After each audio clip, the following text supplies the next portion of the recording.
Pemirsa, realisasi pajak daerah di Provinsi Sumatera Selatan sampai dengan triwulan ketiga tahun 2024 telah mencapai 3,2 triliun rupiah dari target senilai 4,3 triliun rupiah, meliputi pajak kendaraan bermotor serta BBNKB.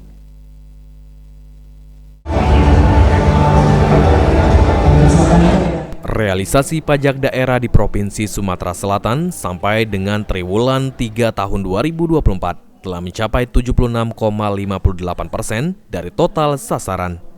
Kepala Badan Pendapatan Daerah Sumatera Selatan, Ahmad Rizwan menyebut pajak daerah mencapai 3,2 triliun rupiah dari target senilai 4,3 triliun rupiah.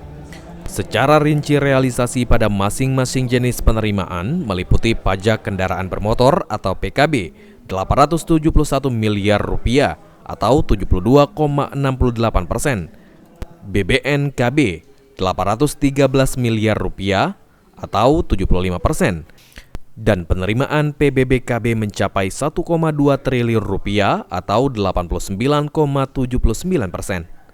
Untuk mencapai target yang telah ditetapkan, sejumlah program diantaranya pemutihan pajak kendaraan juga kembali digelar pada tahun 2024. Hingga saat ini antusias warga sangat tinggi adanya program pemutihan pajak.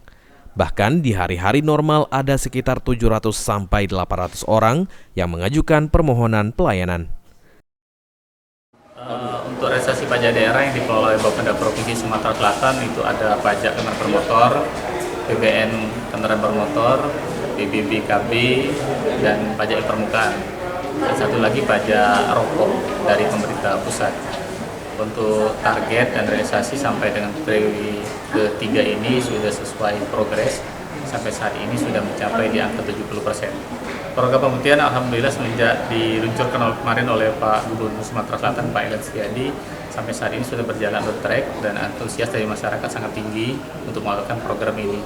Oleh karena di tahun berikut belum tentu akan dilaksanakan program pemutihan dengan program seperti ini lagi.